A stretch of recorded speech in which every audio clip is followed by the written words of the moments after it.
Olá a todos, bem-vindos a mais uma aula da nossa 10ª edição do curso sobre uso terapêutico da cannabis sativa. Hoje a gente dá início ao bloco clínico, né? E para a gente começar as aulas temáticas das patologias, a gente tem uma aula hoje que é muito importante para que a gente possa entender os demais conteúdos, que é a aula sobre o sistema endocannabinoide. Para essa aula, a gente convidou o Dr. Lauro Pontes, que é especialista nesse assunto, ele que é psicólogo, que tem um livro sobre esse assunto. Então, bem-vindo, Lauro. Muito obrigado pela sua presença e por mais essa parceria. E vou aproveitar essa oportunidade para dar um recado e fazer um convite. Esse final de semana acontece em São Paulo, na sexta, sábado e domingo, 6, 7 e 8, o Festival Híbrido, que acontece no bairro da Moca. Quem tiver interesse na programação, no que vai ter, tem na página deles lá no Instagram. E eles estão disponibilizando 50% de desconto para todos os alunos do curso. Então, quem tiver interesse, quiser comprar com desconto, basta aplicar o cupom que aparece aqui na tela, que também está na descrição aqui do vídeo de hoje. E tem que correr, porque parece que o desconto só vale até amanhã, tá bom? Então, tenham todos uma ótima semana. A gente se vê na quinta-feira com a aula sobre epilepsia. Espero que vocês gostem muito do conteúdo de hoje. Lembrando que não precisa assistir a aula quando ela vai ao ar, mas é muito importante, quando assistir, registrar no formulário a sua atividade, que ela que vale de presença, tá bom? Tenham todos uma ótima semana, a gente se vê na próxima aula. Muito obrigada. Bom, pessoal, bem-vindos. Essa é a nossa aula sobre sistema endocannabinoide e a cannabis medicinal, a história e a fisiologia envolvida. Eu sou o professor Dr. Lauro Pontes. Agradeço muito o convite de estar aqui para ministrar essa aula para o curso da Unifesp, de cannabis medicinal. Bom, uma pequena apresentação sobre mim. Eu sou mestre e doutor em psicologia pela UERJ, sou psicólogo clínico, supervisor e pesquisador em cannabis desde 2014, sou professor de psicofarmacologia, estudo de toxicodependências, psicopatologia e psicologia social pela USU, Universidade de Santa Úrsula, aqui do Rio. Sou membro fundador e colaborador da Abra Cannabis desde 2015, membro fundador e colaborador da rede Psicocannabis, de psicólogos, uma rede de psicólogos do Brasil todo que trabalha com cannabis medicinal, criador e coordenador do curso de pós-graduação em cannabis medicinal da Anima Inspirali, criador e coordenador do curso de pós-graduação em substâncias psicodislépticas na USU também, um curso sobre psicodélicos, uma pós-graduação em psicodélicos, autor do livro Maconha Terapêutica, Controvérsias, Versos e Vivências. Colaboro lá no projeto Beija-Flor, na clínica de cannabis medicinal em Búzios, todo o projeto de Búzios estou lá também desde o início. Sou membro do GT de Cannabis do Rio de Janeiro, do CRP, do Conselho de Psicologia. Professor convidado do curso de atualização profissional em redução de danos na Fiocruz. Criei a Cannasapiens, que é a minha empresa de educação e consultoria em cannabis. Colaboro na Associação Pan-Americana de Medicina Cannabinoide e sou consultor acho que eu já falei, está lá em cima, o projeto Beija-Flor em Búzios. Ficou repetido isso daí. Enfim, é isso. Para a gente começar a falar sobre o sistema endocannabinoide, a gente vai precisar falar um pouco sobre o corpo humano. Eu sei que aqui tem gente das mais variadas formações, com os mais variados conhecimentos, então a gente vai fazer uma aula extremamente didática, né, e lenta, no sentido de que eu não vou tomar que ninguém saiba nada anteriormente, minimamente, do que eu estou falando. Né? Então a gente vai esmiuçar o máximo possível de explicação da forma mais simples possível, né, dentro de um assunto que tem um grau de complexidade um tanto alto. Bem, a gente sabe, né, isso aqui todo ser humano sabe, que a gente tem um sistema circulatório, nós temos os sistemas do corpo humano, né, então Aí estão alguns e as suas datas de descobrimento. Eu quero enfatizar o tempo, né, de que a gente tem apenas há 100 anos, praticamente, que a gente estuda neurotransmissores, ou seja, a gente tem condições de ter neurologia, psiquiatria, como ciências médicas, atuando há 100 anos apenas. Então, o conhecimento ainda é muito, muito pequeno. Né? Os hormônios também há pouco mais de 100 anos. O linfático já tem um pouco mais, o circulatório também. Né? Isso na medicina ocidental. Na medicina oriental, esses conhecimentos são de outra forma e eles se dão já há mais de 5.000 anos.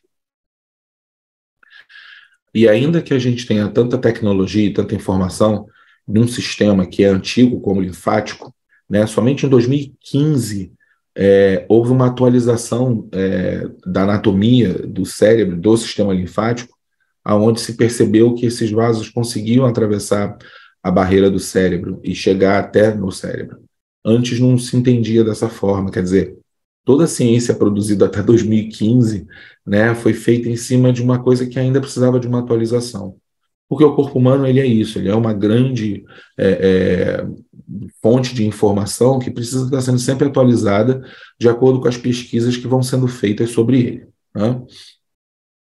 Então, dentro do corpo humano, a gente tem os sistemas de regulação, né? Ou seja, que também são sistemas do corpo humano e que atuam com esse nome, né? Com essa característica, regulando as funções do corpo. Né? Então, o sistema nervoso, que é responsável por regular a comunicação entre as células do corpo e coordenar as respostas aos estímulos externos, é o nosso nossa grande central de comando, né?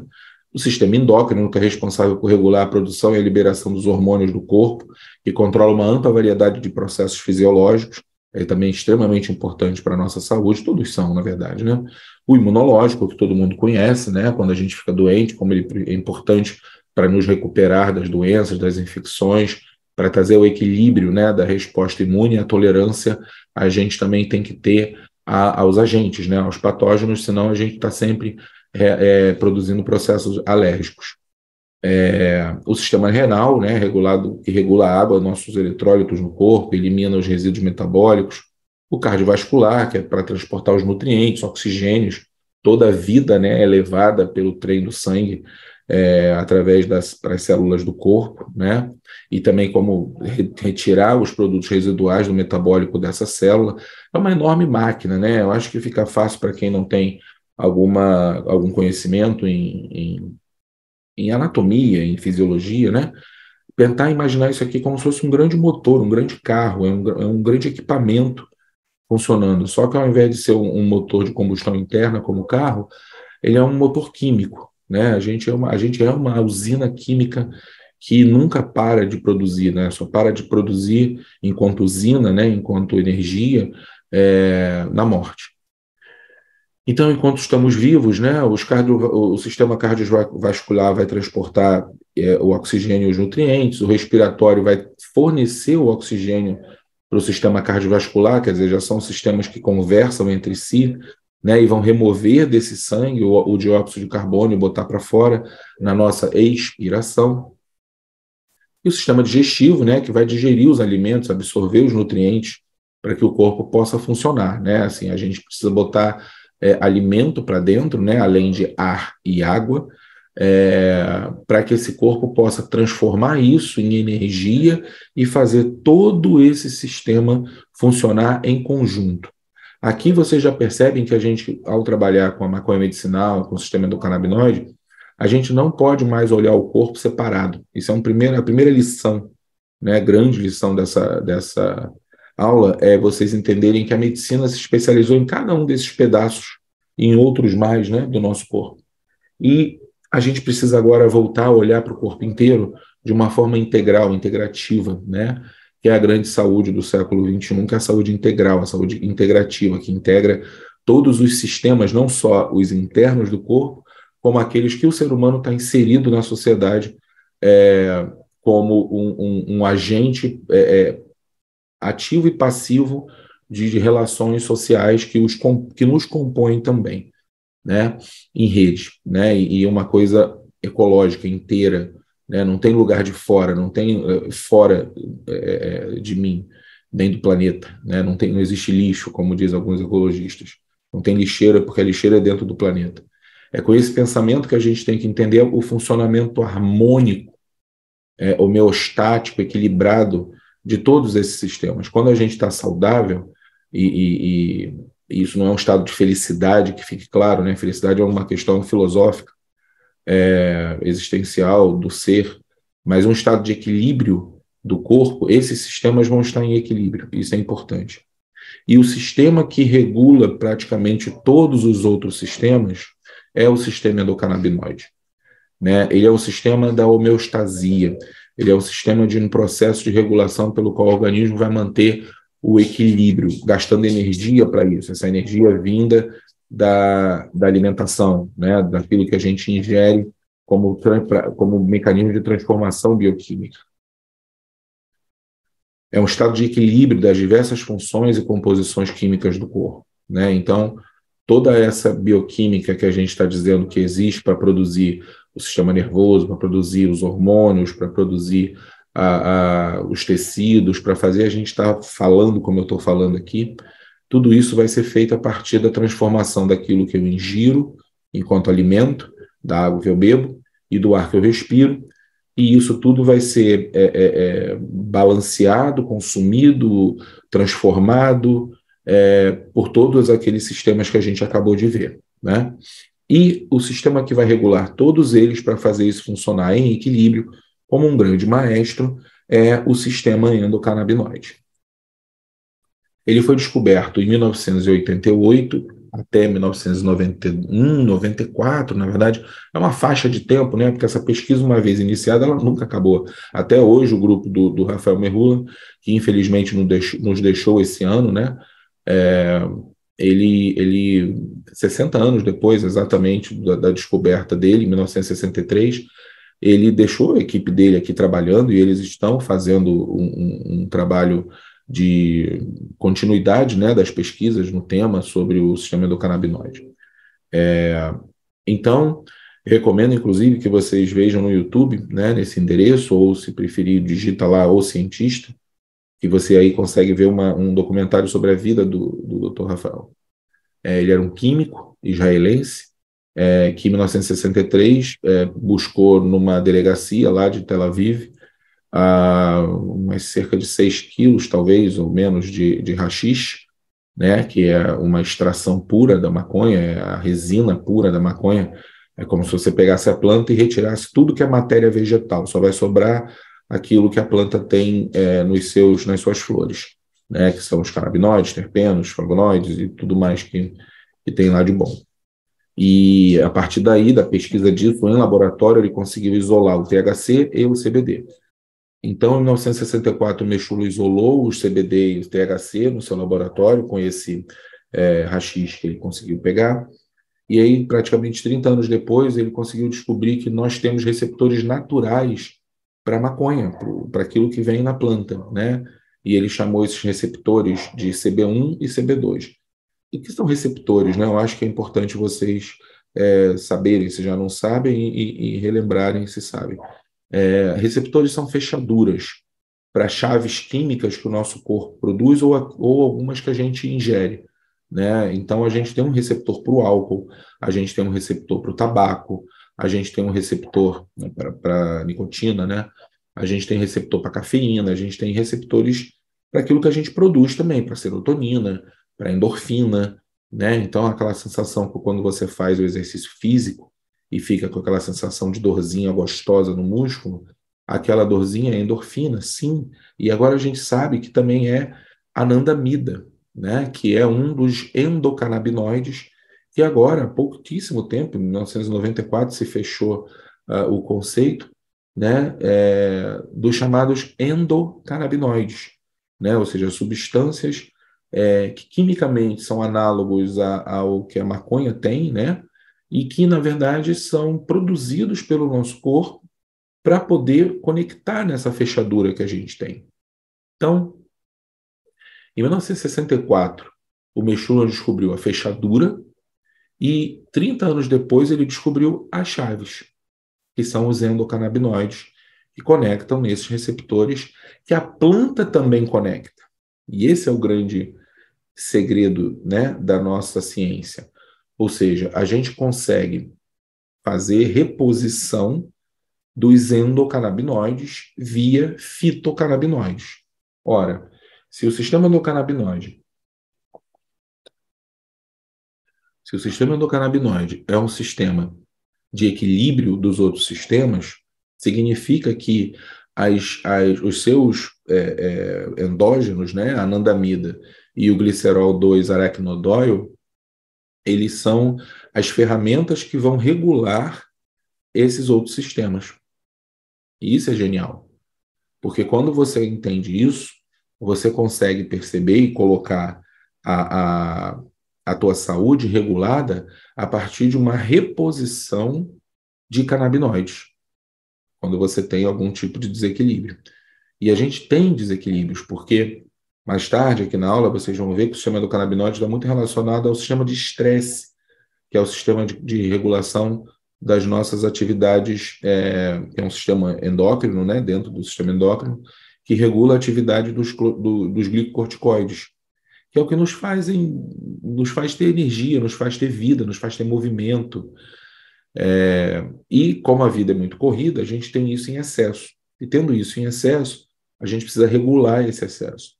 E para regular esse excesso, a gente não produz endocannabinoide suficiente, senão a gente estaria saudável, né? Enfim, a gente vai falar mais para frente um pouco sobre isso. Então, o sistema endocannabinoide, né, ele é chamado sistema justamente porque ele tem produção endógena, né, de substâncias, que é a anandamida, como eu disse, e o nosso 2-AG, a gente vai chamar assim para não ficar falando glicerol 2-araquinodóil. E tem outros também, né, a dopamina N-araquinodóil, o éter-glicerol 2-araquinodóil, a lonadina, a virodamina 8, e além de substâncias de degradação dessas endógenas, né? Ou seja, você precisa produzir a substância e você precisa retirar essa substância para que haja as regulações. Então, esse sistema chama sistema endocannabinoide, que é o sistema que regula os outros sistemas, que regula o nosso corpo como um todo em múltiplos cenários que a gente vai ver ao longo da aula. Muito bem. Receptores canabinoides, respectivos ligantes endógenos, enzimas de produção desses ligantes endógenos, de carreamento, de transporte desses endógenos e degradação desses endógenos formam o sistema endocannabinoide. Ele é feito de duas células receptoras principais, o CB1 e o CB2, e as chaves agonistas desses receptores são os canabinoides, que são produzidos no corpo, e também os canabinoides que vêm de fora, como o da cannabis. É um sistema neuromodulatório presente em muitas áreas do corpo, fundamental para a fisiologia básica em muitos aspectos comportamentais. Essa figura eu roubei do meu querido amigo Eduardo Faverê, ele usa ela há muito tempo, desde a época do curso da Abracannabis, lá antes da pandemia, e é a melhor metáfora, ele deu essa metáfora para o sistema endocannabinoide, que é o maestro, né? Ele é um regulador, ele é aquilo que faz a banda tocar, faz a máquina tocar no tempo certo, não sair do tempo, não atravessar o coreto. E ela vai fazer isso em todas essas áreas que vocês estão vendo aí na tela, né, que são muitas e que, obviamente, nessa aula a gente não vai aprofundar na bioquímica de cada uma dessas coisas. Então, a gente vai falar um pouco mais a fundo, de certa forma, em algumas coisas, mas a ideia geral aqui é que vocês precisam entender é que, por exemplo, a regulagem de produção enfim, do estresse, do radical livre, de GABA, das endorfinas mesmo, dos nossos mecanismos de dor, da produção de linfócitos dentro da memória imune, do nosso sistema imune, a regulação do eixo hipotálamo adrenal, que são as glândulas que ficam em cima do nosso rim e que é onde se produz o glicocorticoide em relação do sistema de estresse e desse movimento que a gente precisa, né? Outros receptores, enfim, atuando na micróglia de forma muito intensa. A micróglia é o tecido de sustentação dos nossos neurônios. Enfim, tem uma porção de função muito grande, muito atuante no nosso corpo, e assim a gente hoje, a partir da descoberta, né, que são 30 anos mais ou menos de lá para cá só, é que a gente está conseguindo avançar em muitas coisas interessantes e ainda muita pesquisa vai precisar ser feita, né? Muita coisa pela frente para trabalhar. Como eu dei aquela ideia, né, da relação entre chave e fechadura, né, os componentes da maconha, né, o THC, o CBD, CBN, CBG e todos os outros canabinoides, eles vão se ligar nos receptores CB1 e CB2 por uma simpatia danada, ou seja, eles se encaixam, é uma chave que abre, né? A gente tem a chave que a gente produz dentro do nosso corpo e tem uma chave que vem na planta prontinha.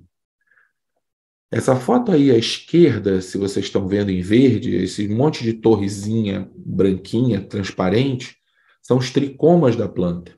Nessas cabecinhas é que estão as moléculas de THC, de CBD, de CBN, e quando elas são derretidas por calor, seja vaporizando, seja derretidas por contato químico com álcool, elas levam essas substâncias para esses dessa forma, né? Para eles carreiam para evaporação, se você estiver fumando, carreiam para o álcool e dilui no álcool, se você estiver fazendo a extração alcoólica. E a partir daí você vai ter a essência disso, da planta, né? Que é o THC e o CBD, absorvido quando você tomar. E quando você tomar, entrando na tua corrente sanguínea, entrando no teu sistema orgânico, né, como um todo, ele vai atuar em todos esses pontos e mais, porque esses pontos estão até desatualizados, de tanto que a gente hoje sabe que está presente em qualquer tecido, porque está em qualquer célula. A regulagem da vida de uma célula é feita por um sistema endocannabinoide dentro de cada célula. A gente tem esses usos, na verdade, né, de regulação da vida, porque é sobre isso. O sistema endocannabinoide é um sistema de regulação da vida, do viver e do estar vivo, né? Nessa imagem rosa abaixo, vocês podem ver duas pontas, né, que representam os neurônios, as pontas dos neurônios, que se comunicam, né? E aí eu vou precisar que vocês imaginem algumas coisas aqui que eu vou falar de forma bem simples para facilitar, né? Todo mundo sabe que a gente tem células no nosso cérebro que chamam neurônios. Isso eu vou admitir, que todo mundo sabe. E que todo mundo sabe que essas células conversam umas com as outras, né? Ou seja, de uma passa alguma coisa para outra. Então, isso é o básico que eu estou considerando que vocês sabem. Então, a gente vai sempre pensar a célula que vem de cima comunicando com uma célula que vem de baixo, para facilitar. Claro que isso pode estar em qualquer ângulo, mas há uma informação que vem daqui, que é jogada e que essa daqui absorve, ok? Então, aquela parte de cima rosa é a parte desse neurônio de cima que está jogando. A gente chama de neurônio pré. E a parte de baixo é do neurônio que está recebendo. A gente chama de neurônio pós. Isso que está sendo passado, que são essas bolinhas no meio, são os neurotransmissores, podem ser qualquer um, não importa. Vamos dizer que seja dopamina por conta de um acesso de raiva. Eu estou com muita raiva de alguma coisa, então eu estou com uma atividade dopaminérgica maior entre os meus neurônios. E aí a raiva está passando. E aí eu estou deixando de sentir essa raiva. Eu preciso que esse meu neurônio que está jogando a dopamina, ele pare de jogar. Eu preciso que essa dopamina seja captada aqui por esse e não tenha mais para ele captar, para que a raiva baixe. Quem vai fazer esse mecanismo químico é o sistema endocannabinoide. Através desses itens que vocês estão vendo na tela amarelinhos, que estão subindo num caminho retrógrado, ele está na marcha ré, ele está saindo do pós e indo para o pré, como se fosse para avisar que é para que esse pré pare de jogar. Gente, eu não consigo explicar isso de forma mais simples. Então, toda a nossa vida mental é feita a partir desse princípio. Isso é muito interessante. Saber que tem um sistema que isso pode ser regulado com a maconha. E pode ser desregulado também, que fique claro, porque se você consumir demais, você vai ter problemas nisso também. Então, como diz o ditado, tudo nessa vida é dose. né? Então, na dose correta, na frequência correta, a maconha pode ser um excepcional suplemento para que a gente tenha saúde e produza uma existência mais saudável.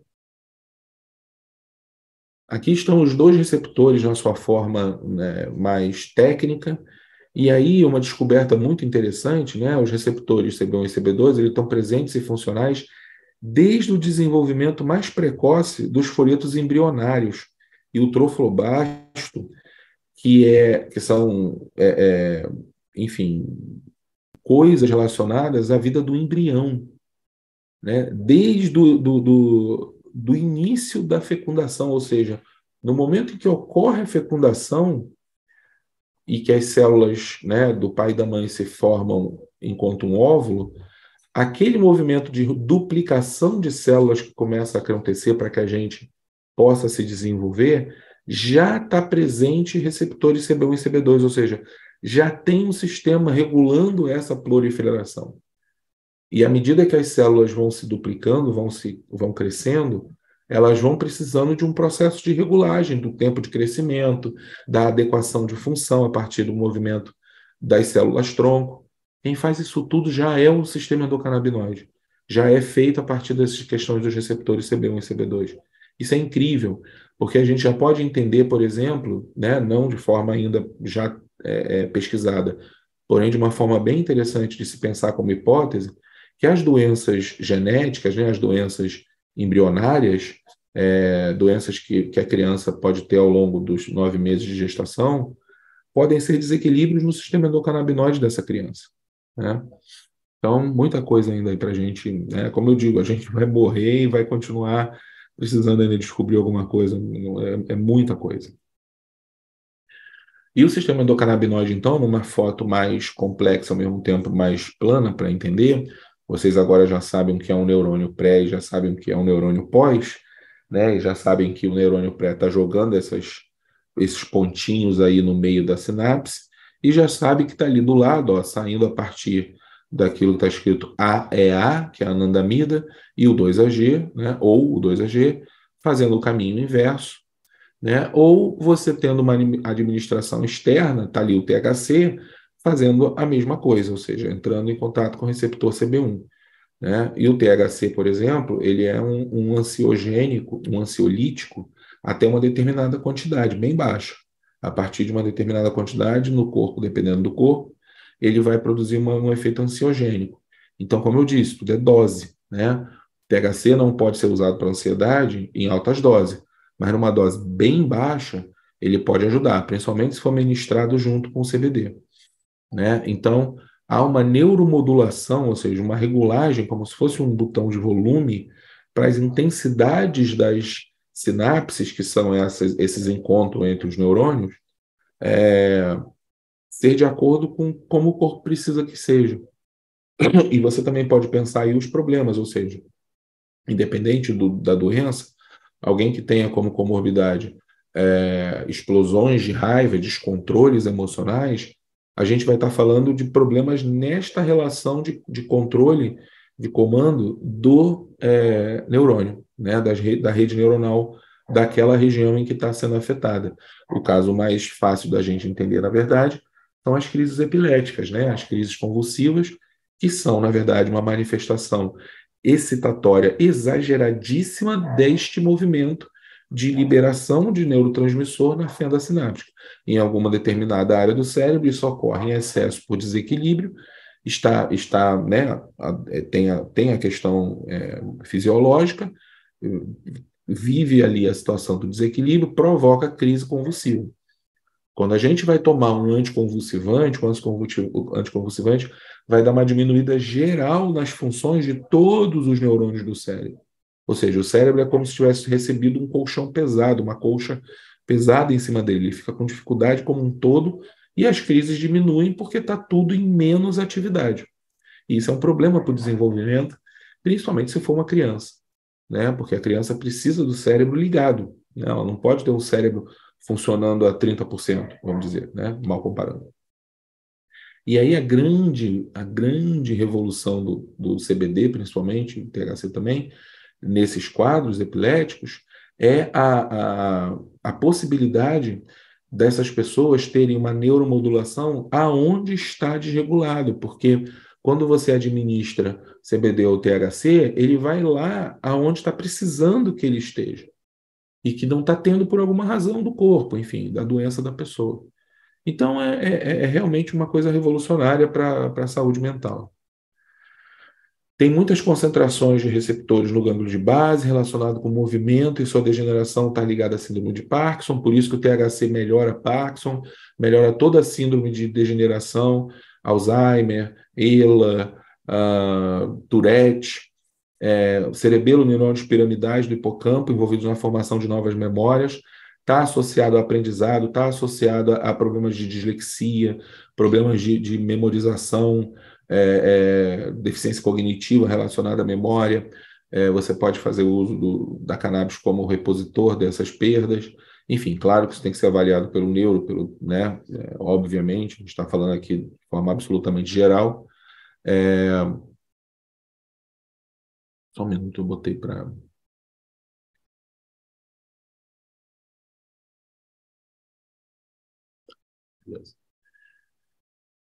Em concentrações intermediárias no lucro accumbens, no centro de recompensa, para a impulsividade, então ela não atua no chamado circuito do prazer, né? A maconha ela tem uma função muito pequena ali naquela região aonde as substâncias de adicção, né? A cocaína, heroína, cafeína, anfetaminas, álcool, e comportamentos também, como vício em jogo, né? A gente está vendo aí uma pandemia de gente viciada em joguinho, em aposta pelo celular, né?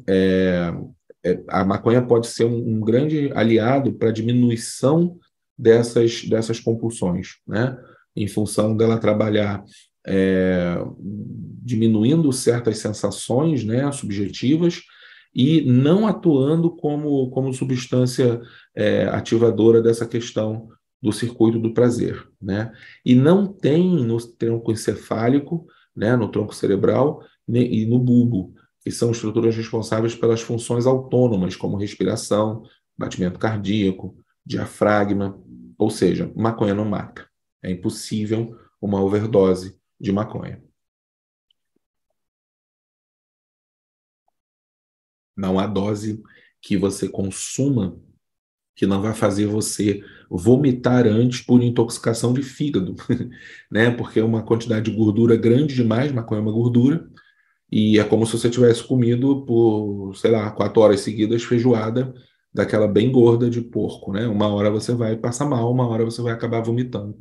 Então é isso que acontece quando alguém consome maconha demais, dá enjoo, dá aquela sensação de fígado, na verdade, não nada relacionado à morte, né? E a pessoa, então a gente até brinca, né, sobre a pessoa se tiver tomado maconha demais, ela pede uma pizza e depois vai dormir, né? Porque morrer não vai. Vai dar mal-estar. Isso é verdade e precisa ser dito, né? Vai dar mal-estar. Se for excesso de THC, pode dar uma baita de uma confusão mental. Como eu digo, parece que o pensamento está ventando, não é agradável, né? Nada demais é bom, tudo na vida é dose, né? Mas de qualquer forma, não mata, tá? É ausente no tronco encefálico e no hipotálamo, responsável pelo equilíbrio das funções internas, ajustamento ao ambiente, principalmente por meio de coordenação entre o sistema nervoso e o sistema endócrino. Então, a maconha não vai atuar alterando as funções mais vitais do nosso corpo. Isso é muito importante, né? Porque isso ela deixa a cargo do próprio corpo. Então, aqui, as regiões do cérebro, né? Esse é o nosso cérebro, para quem não conhece, é um corte, né? Como se eu estivesse olhando para cá. Eu não sei se o vídeo vai ficar rebatido para vocês, mas a cabeça está, os olhos, né? Estão na direção aqui da direita e a nuca está ali perto do cerebelo, né? Enfim, na parte traseira da cabeça. Então, essas áreas, né, tem aí, está em inglês, mas dá para a gente entender, o hipocampo como memória de curto prazo, o THC faz alteração, né, apetite, o THC pode aumentar o apetite, o CBD pode regular, o THC e o CBD eles são meio como o yin e o yang, né? Eles se complementam e se equilibram, né, de alguma forma. Então, a gente quase pode dizer, não 100%, mas que quase que tudo que o THC faz, o CBD traz de volta, né? Então, o THC relaxa, o CBD te deixa mais atento. É, o THC te deixa com alteração de memória, o CBD dá uma boa, é um ótimo suplemento para quem tem dificuldade ou que vai fazer uma prova ou que tá precisando estudar para uma conclusão de um curso, um doutorado, um TCC, enfim.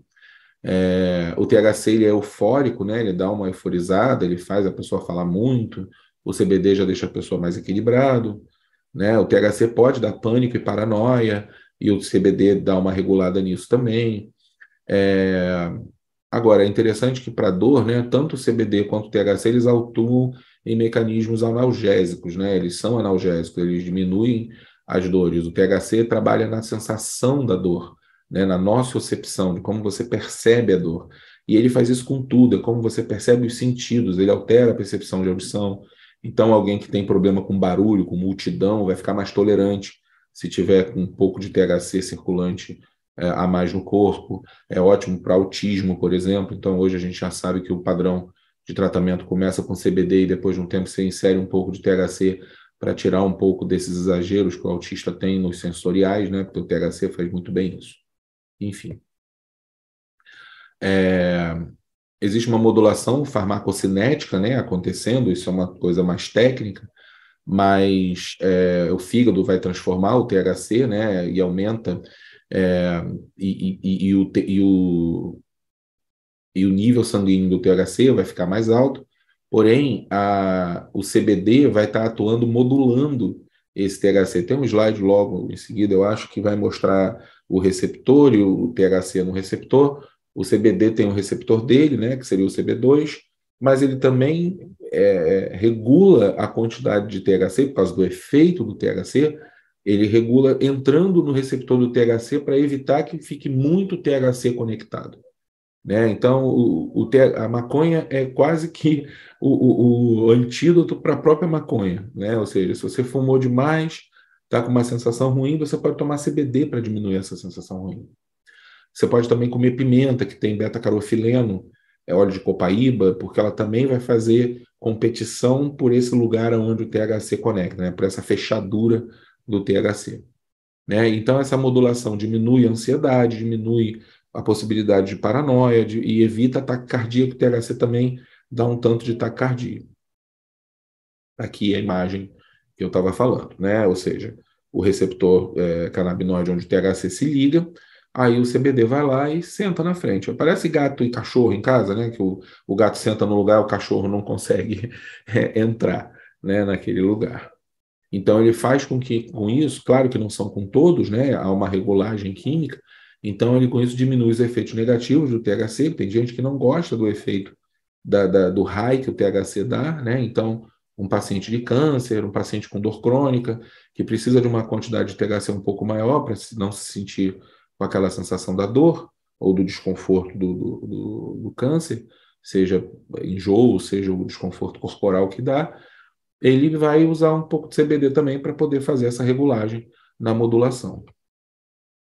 Aqui está os exemplos, né, das moléculas, né, dos canabinoides, e a anandamida e o 2-AG, o CBD e o THC, e também os canabinoides sintéticos, né, que a gente sabe que existem, mas a gente vai falar deles muito pouco porque eles não precisam existir, né?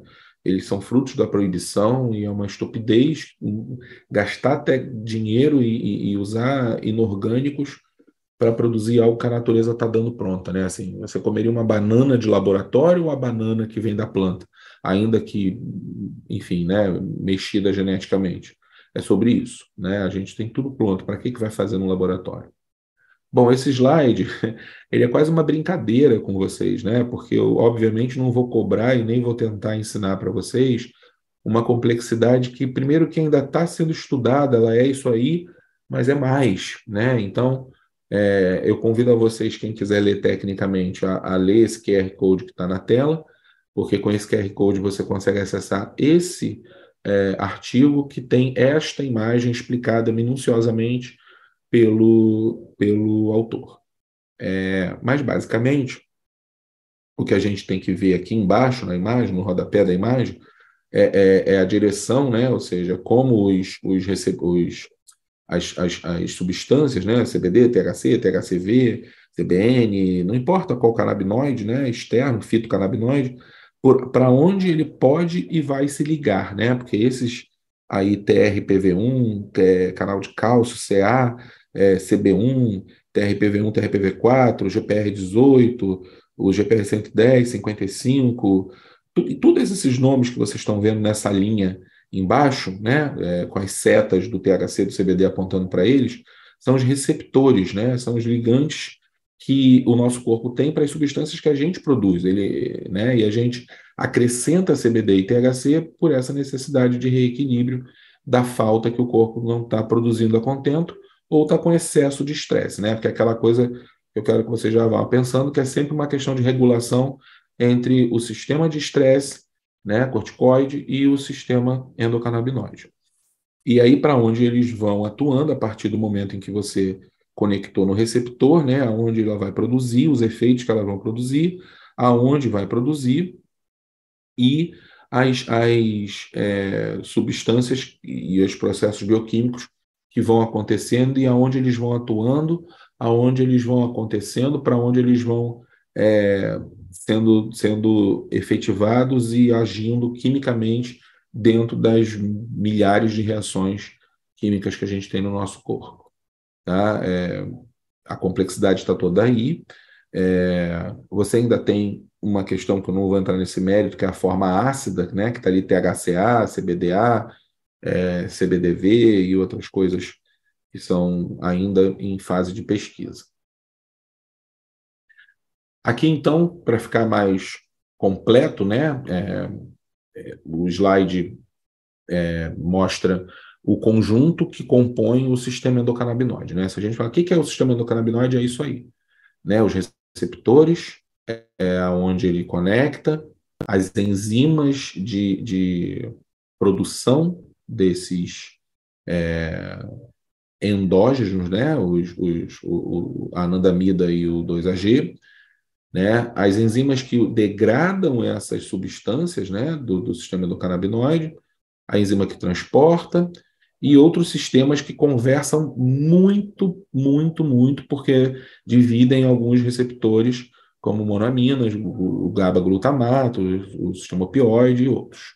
Né? Então, há uma interação aí, que isso aí dá seminários inteiros, né? Dá aqueles 3 dias de médico, farmacêutico, biólogo, gente que pesquisa isso falando para outras pessoas, de tão complexo que é. Tá? E ali eu só quero chamar a atenção de um nome que está escritinho ali, que é o PEA. Né? Tem o PEA e tem a OEA também, que não está aí, mas também participa disso. Que são 2 agentes do sistema endocannabinoide que hoje em dia você consegue comprar como suplemento alimentar, vende até no Mercado Livre. Se você digitar no Google PEA, 300 miligramas, tem lá. Se você digitar OEA, tem lá. Se você quiser mandar manipular na farmácia de manipulação, manipula. E isso, e o DHEA também é um componente que você pode manipular, excepcional para a memória, excepcional para a memória. Então, são componentes que você pode fazer fórmula e dar para criança com autismo, TDAH, ou dar para o adulto com alguma doença degenerativa. Vai fazer muito bem, né?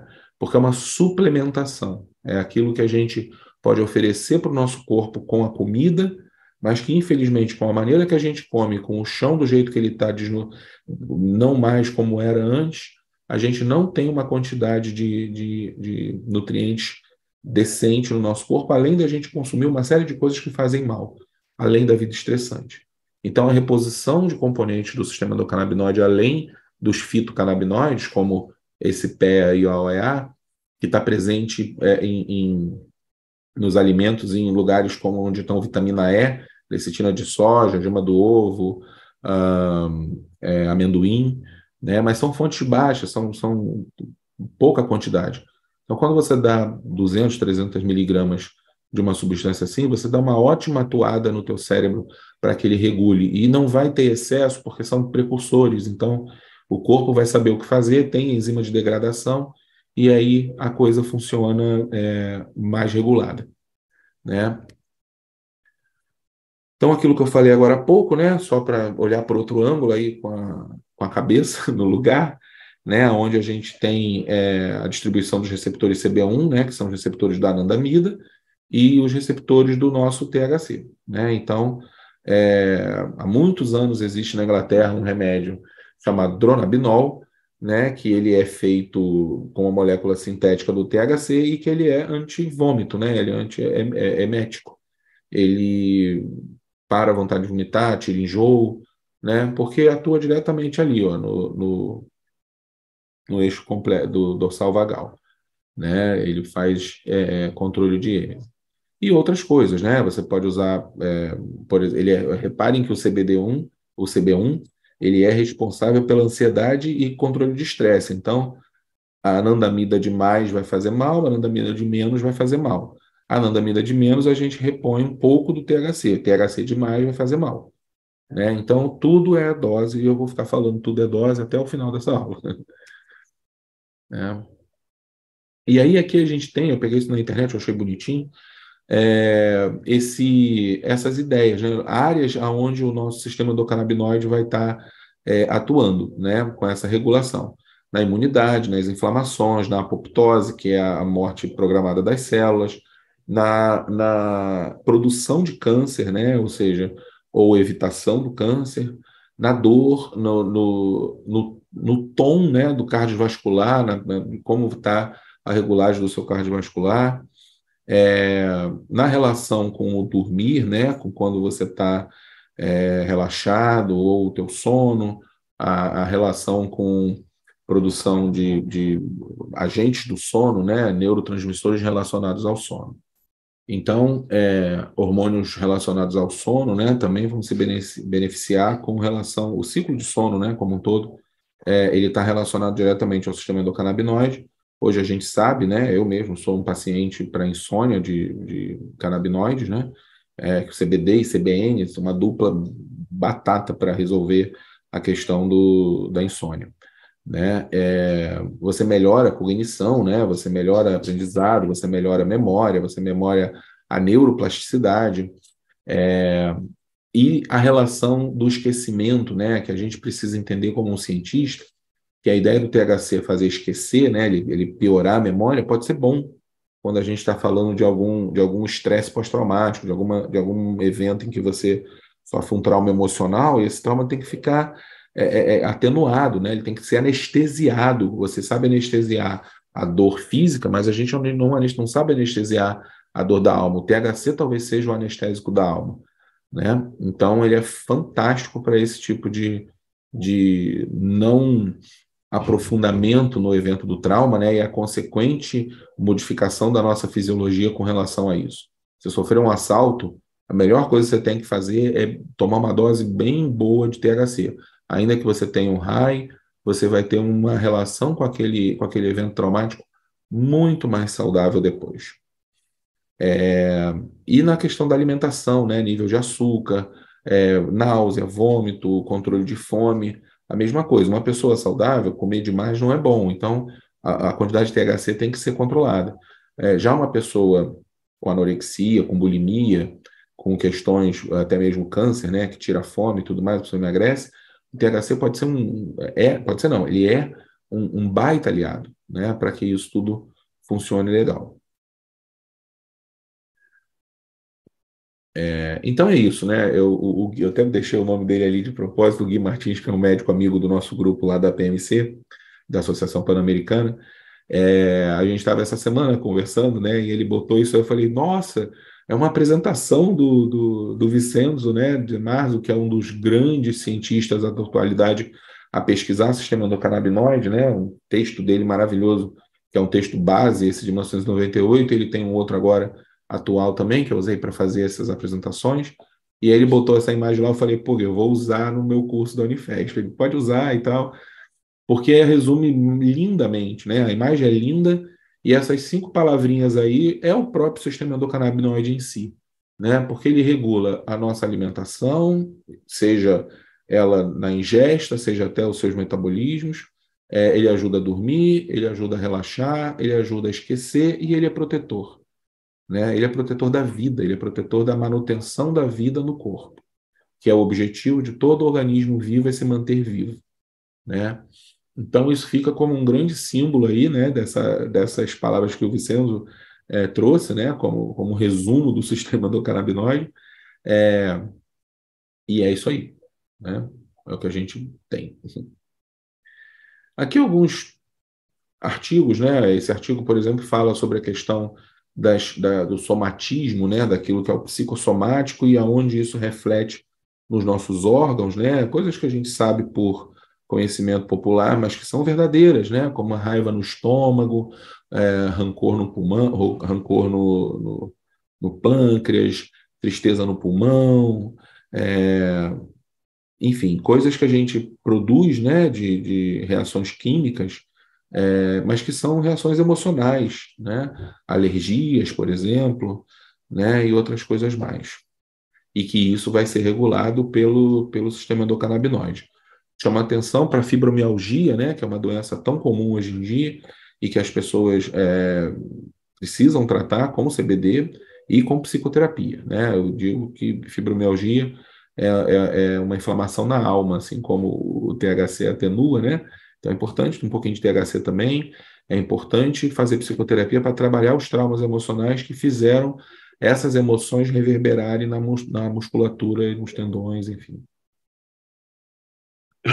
Aqui, só um resumo daquelas portinhas onde os nossos endocannabinoides e os fitocannabinoides agem, né, nos receptores, e aonde eles vão estar atuando, né? Repare, o CB1 no cérebro, no comportamento, na cognição, o CB2 mais no sistema imune, a questão da densidade óssea é regulada pelo CB2, o GPR18 já está relacionado a processos anti-inflamatórios, pâncreas e insulina nesse GPR55. A gente hoje sabe que o THCV, que é uma outra molécula, né, diferente do THC, ele é ótimo para essas questões de insulina. A OEA, que é a oeilbetalonamina, que conecta no GPR119 e que ajuda a regular pâncreas. O estado de pré-diabetes, né, que muita boa parte da nossa população se encontra, poderia fazer um ótimo uso de suplementação de OEA, por exemplo, né? E claro, com supervisão médica, usando CBD também, THC, né? Não estou recomendando a ninguém fazer automedicação, por favor. A anandamida como mecanismo de analgesia, né? Modificação de processos de dor, a OEA e o PEA, né? Fazendo neuroproteção, ou seja, para a gente entende hoje que doenças como autismo e TDAH na infância e os seus variantes, né? Que são muitos, tem a ver com uma ideia de que o cérebro está inflamado, existe uma inflamação na micróglia, né? E entre os, enfim, todo o tecido do cérebro. E quando a gente aumenta a produção de OEA e PEA, você melhora essa neuroproteção, ou seja, a bioquímica fica mais azeitada, vamos usar uma expressão assim, mais convencional. Aqui de novo, né, uma repetição, então, neurogênese, neuromodulação, funções cognitivas, regulagem, motivação e recompensa. Atenção, se você consumir THC demais, você fica com problemas de motivação e de recompensa. Os valores emocionais que te regulam sobre isso mudam, né? Então, a vontade de sair para ir para um evento vai ser diminuída, as motivações para arrumar sua casa vão estar diminuídas, a motivação para acabar aquele trabalho vai estar diminuída. Então, de novo, excesso não é ruim, excesso é ruim, né? Maconha não tem dose letal, mas tem dose de excesso, né? A dose de excesso vai te causar mal-estar. Não cheguem nela, não exagerem na dose, não exagerem na frequência, né? Numa frequência correta, numa forma correta, você vai estar regulando o teu humor, vai estar tendo até a motivação correta para fazer as coisas, porque teu organismo vai estar funcionando equilibrado. Esse é o negócio, né? Equilibrar o organismo. Então, o metabolismo de gordura e glicose, o teu apetite, as tuas inflamações, a nociocepção, que é a sensação de percepção do próprio corpo e das sensações que o corpo produz, né? Ou seja, uma dor, por exemplo, ela fica modificada, as sensações ficam modificadas, né? E o crescimento celular e a proliferação celular também ficam sendo equilibradas, né? Eu acho que a palavra é essa. Aqui, mesma coisa, depois se quiser dar uma pausa e analisa isso aqui com mais calma, eu não vou entrar nessa seara de explicar agonista, antagonista, agonista inverso, agonista alostérico, positivo, negativo, mas é basicamente a relação dos canabinoides e suas atuações nos receptores, né? Isso é muito importante para a gente poder ter essa regulagem. Tentem imaginar o sistema endocannabinoide, se ele fosse uma mesa, ele seria aquela mesa de som de show do Rock in Rio, com 300 canais e tudo sendo regulado com 1000 botões ao mesmo tempo, sendo regulado por um polvo de 1000 braços. Essa é a nossa saúde, né? Não é ninguém fazendo isso. O polvo de 1000 braços é é o nosso próprio metabolismo, é a nossa própria biologia. Então, o sistema endocannabinoide protege as funções mais críticas da vida, né? Câncer, Alzheimer, Parkinson, Huntington, Tourette, todas essas doenças que envolvem alteração no ciclo celular, né? Degeneração celular, ele pode melhorar. No metabolismo, anorexia, bulimia, larica, termorregulação, né? A larica é muito importante para quem precisa comer, né? Como anorexicos, como pessoas com câncer, pessoas desnutridas, você pode conseguir aí um equilíbrio. Atividade cerebral, né, para memória, para epilepsia, enxaqueca, para o autismo, para esclerose múltipla, doença de Crohn, psoríase, inflamações em geral, né? Muitas doenças são causadas por um sistema endocannabinoide disfuncional ou dominado, ou seja, você enfraquece, desequilibra o sistema endocannabinoide, consequentemente desequilibra os outros sistemas, consequentemente adoece, né? Então, se você equilibra o sistema endocannabinoide, fica mais difícil de você adoecer. E aí, maneiras de incrementar esse sistema endocannabinoide, né? Que são coisas bem interessantes para a gente fazer e ter saúde física e mental, né? Probióticos, cuidar do intestino, a gente sabe da função do CBD como um regulador de função intestinal, e a gente sabe como o intestino é considerado segundo cérebro, produz uma série de neurotransmissores importantes, não só para o cérebro, mas para o resto do corpo também. Controle e diminuição do estresse,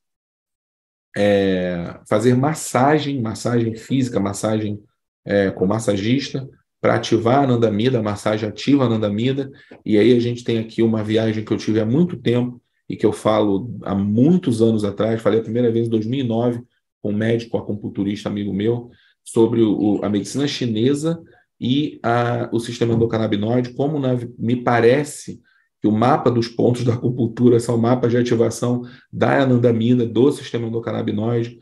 Então, é algo a se pesquisar, mas eu gosto de brincar que é algo que eu tive essa ideia em 2019. Então, pode ter gente falando disso hoje já, porque parece ter sido algo realmente que tem relação.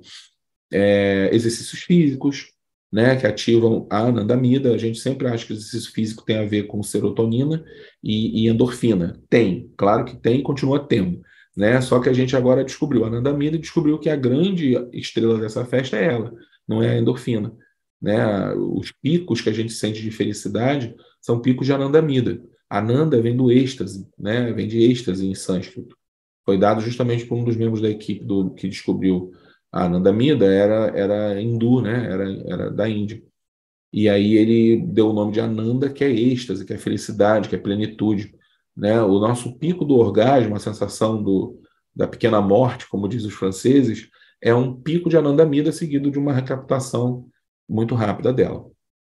Então, um baixo consumo de álcool também. O álcool é um depredador de sistema endocannabinoide, ele altera muito as nossas bioquímicas, altera fígado, altera uma série de, né? Então, baixo consumo de álcool, baixo consumo de cafeína também, baixo consumo de maconha também, sempre de boa qualidade, né? Lembrando que esse prensado que todo mundo, né, infelizmente é o que tem acesso, precisa ser lavado para tirar terra, tirar metal pesado, tirar contaminantes, né?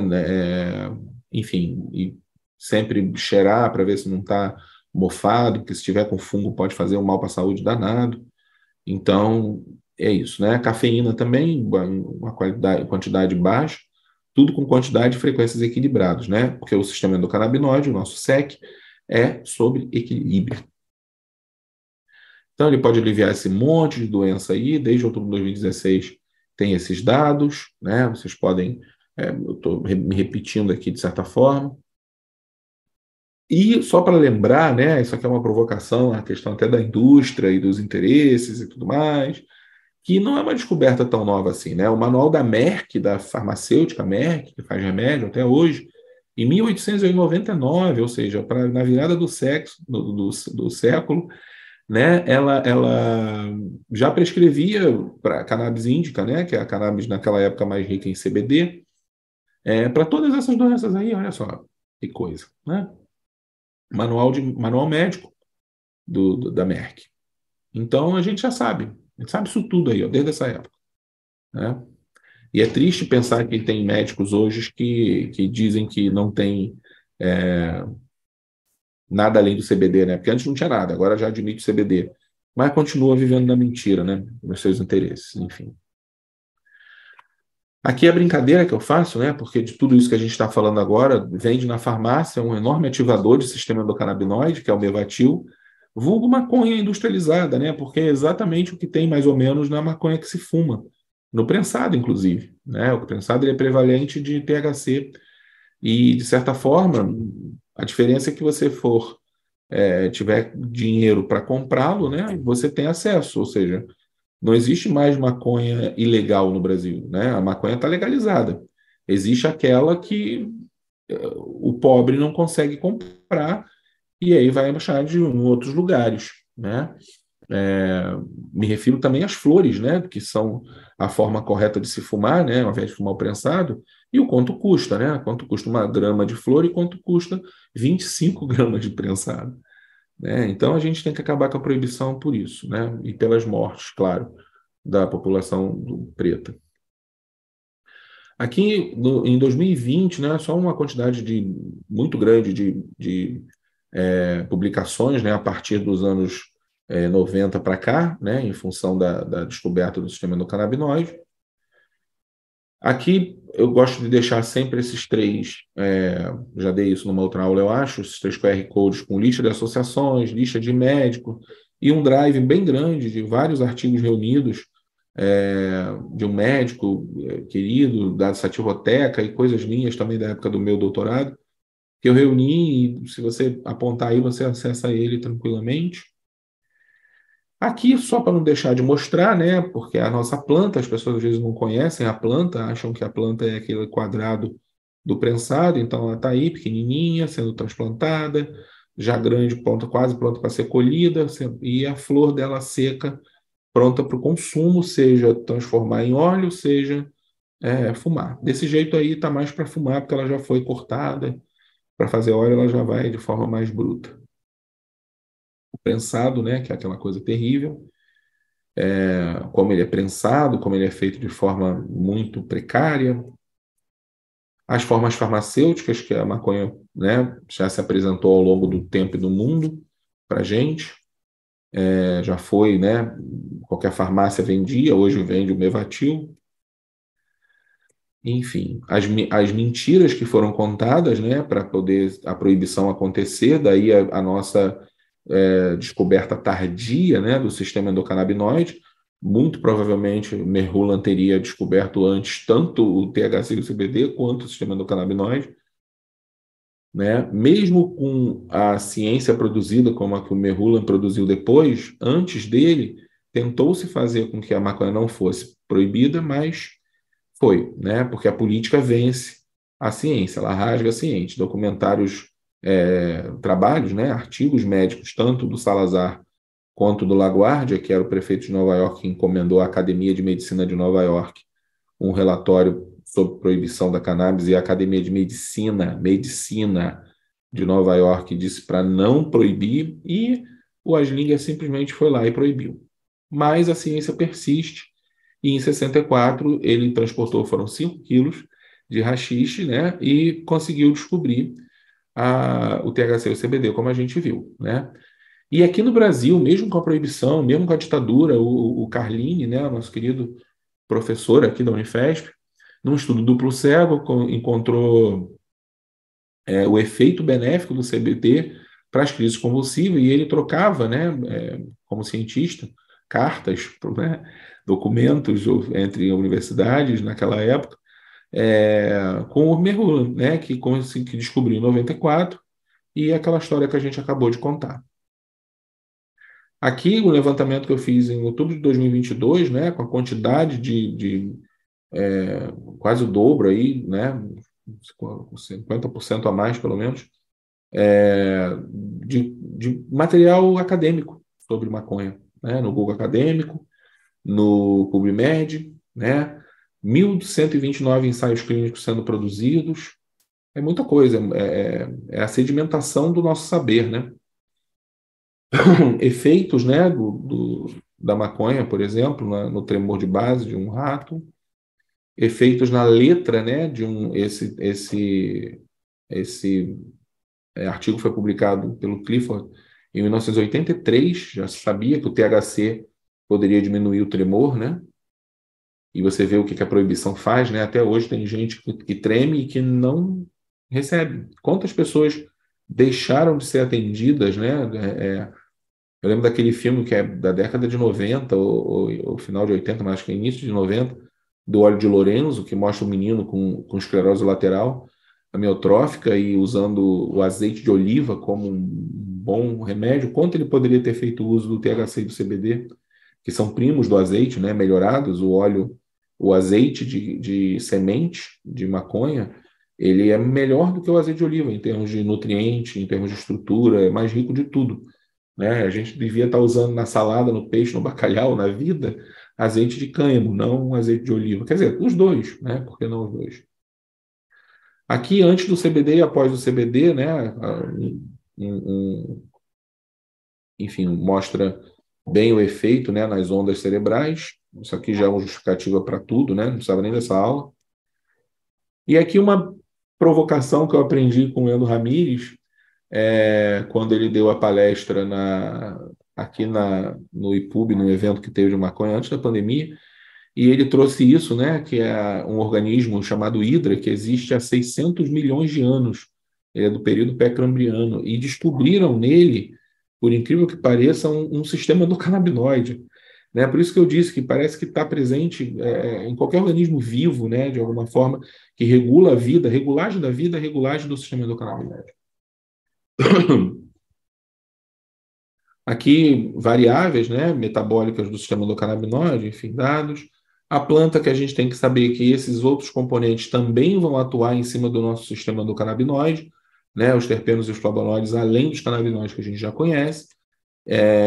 A planta tem muito material ainda a ser descoberto, né, isso é o que a gente conhece de componentes delas, né, e isso tudo vai estar atuando no nosso corpo. É importante a gente ter esse conhecimento bioquímico. E o uso dos fitocannabinoides, né, que a gente já conhece. Isso aqui, o dronabinol, aquele remédio que eu falei para vocês que é de enjoo, que existe já há muito tempo na Inglaterra, e a tentativa de fazer sintético para controlar o receptor CB1, para ajudar a emagrecer, que deu errado e que provocou, na verdade, um monte de morte pelo mundo, porque as pessoas ficavam com tendência ao suicídio. E o remédio foi retirado do mercado rapidamente, demonstrando que, assim, é mais um produto da proibição também, né, a nível mundial, e uma tentativa de se ganhar dinheiro muito rápido, vendendo alopatia, né, com esse impacto de super pílula, pílula da barriga, e na verdade era uma pílula que provocava suicídio, né, dava vontade de suicidar e muita gente morreu no mundo, e isso não está processado, tabulado, a empresa não recebeu nenhum processo, porque você não tem como mapear suicídio, né? Causa de suicídio. Esse é o problema.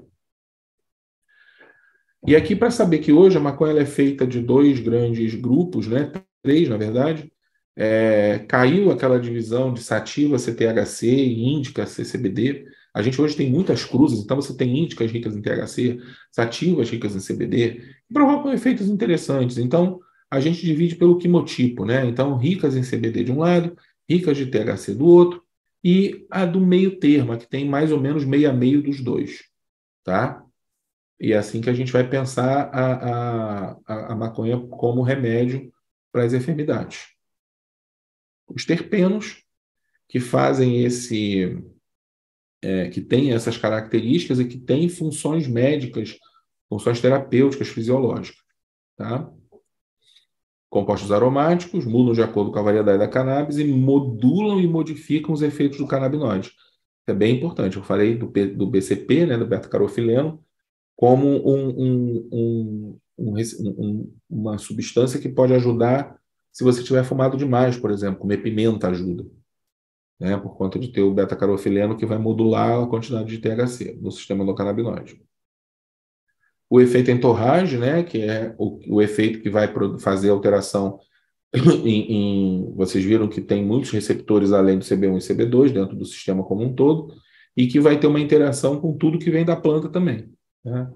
Então, essa harmonia, ela é de uma sabedoria ancestral, ela é de uma sabedoria da fitoterapia, e que está sendo pesquisada como mecanismo para que a gente possa usar, né? CBD full espectro, né, com a planta integral, é sempre melhor que a planta isolada. Isolado é um parasita da farmácia em função da proibição. É isso. Se não houvesse proibição, a gente não estaria usando isolado de jeito nenhum. Não teria nem pesquisa sobre. Planta integral é sempre mais eficaz do que o isolado. Ah, mas o isolado é que meu filho ficou bem. O teu filho tem algumas outras características e problemas que, por alguma razão, aquele isolado encaixou e alguma outra coisa no full não encaixa. Tirando esses casos que são bem raros em relação ao uso do integral, o integral é mais eficaz para tudo. Mais eficaz. E aí, essa questão de como é importante a gente entender o sistema endocannabinoide do indivíduo a partir da história dele, das comorbidades que ele tem, das outras medicações que ele usa ou usou, do peso da gordura corporal, porque o THC e o CBD são lipofílicos, né? Eles são gorduras, então armazena na gordura corporal. A história de ansiedade e paranoia da pessoa também é muito importante saber, conteúdo psicológico. E o que aconteceu no uso prévio, né? Se foi ruim, se estava em algum contexto de estresse, se foi em algum momento ruim ou inagradável, se sempre foi ruim ou se foi se tornando ruim ao longo do tempo, se gerou tolerância, qual maconha que utilizou.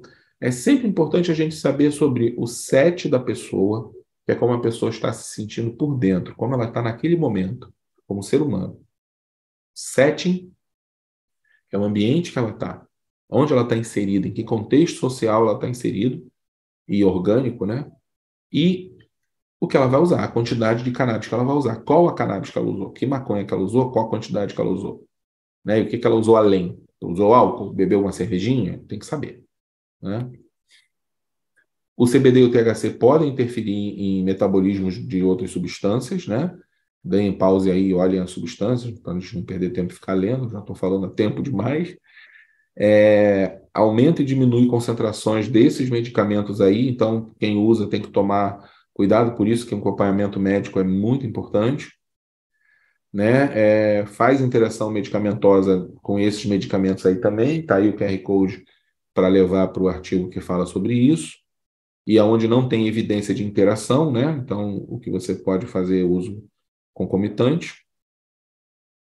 E aí, escolher a dose, escolher os produtos, ver a relação de THC com CBD, falar sobre os efeitos colaterais, usar o CBD como modulador do THC se precisar, escolher as vias de apresentação, escolher como é que vai ser, né? Se vai ser óleo, se vai ser, enfim, em outro veículo, se vai ser resina pura, se vai ser fumado, o vaporizador, e as vias de administração e o uso seguro para isso.